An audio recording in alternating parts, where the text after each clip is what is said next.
Welcome to the Slop Temple. We pray this video helps. You start by opening Settings and tapping Accessibility. This gets you to the controls quickly.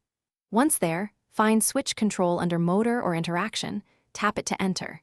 Make sure you have local admin rights or the device isn't managed by an MDM profile, because managed profiles can block permanent changes. If you see a profile restriction, pause here and either sign into the supervising account or contact the administrator. Otherwise, proceed now to Toggle Options and prepare to disable the feature. You now work through the detailed options. First, toggle the main switch control switch off. This stops scanning immediately. Next, remove any assigned switches by selecting each switch entry and choosing Delete.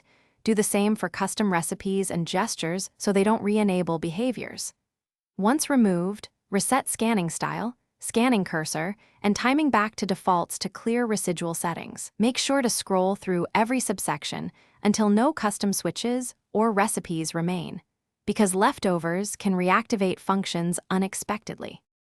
You finish by restarting the device. This ensures changes persist across sessions. After reboot, verify switch control remains off and test simple interactions.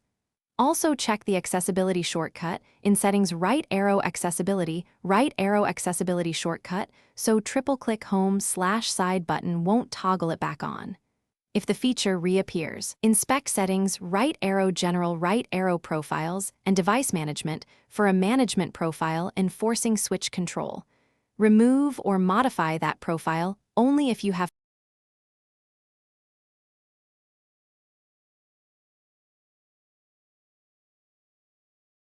Thanks for watching. Consider subscribing if we helped you.